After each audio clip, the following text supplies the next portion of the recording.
न च श्रेयोऽनुपश्यामि हत्वा स्वजनमाहवे न काङ्क्षे विजयं कृष्ण न च राज्यं सुगानि च किं नो राजेन गोविन्द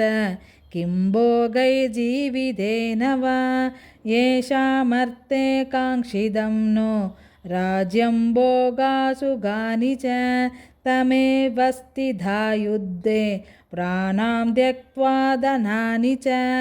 आचार्यपितरस्पुत्रास्तथैव च पितामहाः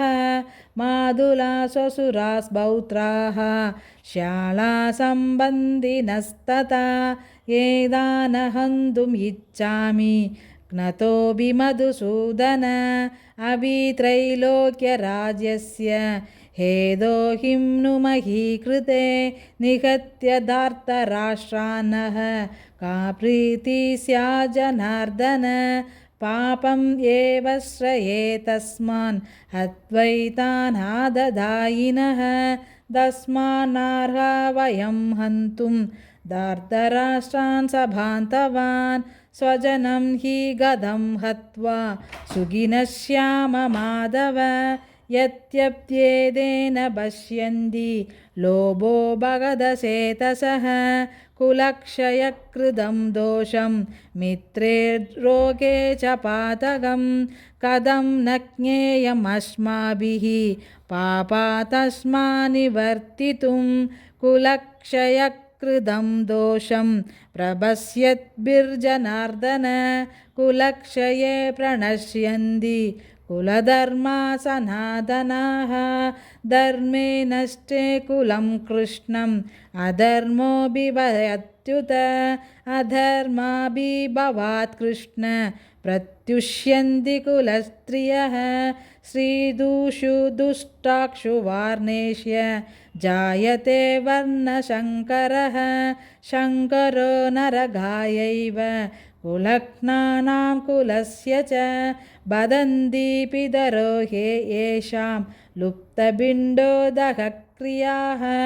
दोषैर्येदैः कुलघ्नानां वर्णशङ्करकारकैः उत्सात्यन्ते जातिधर्माः कुलधर्मास्तशाश्वताः उत्सन्नः कुलधर्माणां मनुष्याणां जनार्दन नरके नियतं वासो भवतीत्यनुशुश्रुम अहो पदमहत्पापं कर्तुं वियवसिता वयं यत्राज्यसुखलोपेण हन्तुं स्वजनमुद्यताः यदि मामप्रतीकारम् असशस्त्रं शस्त्रपाणयः धार्तराष्ट्रारणे हन्युस्तन्मे क्षेमधरं भवेत् सञ्जय उवाच एवम् उक्त्वार्जुनः सङ्गे रथोपस्थ उभाविशत् विसृज्य सशरं चापं शोकसंविघ्नमानसः इति श्रीमद्भगवद्गीतासु उपनिषत्सु ब्रह्मविद्यायां योगशास्त्रे श्रीकृष्णार्जुनसंवादे अर्जुनविषादयोगो नाम प्रथमोऽध्यायः।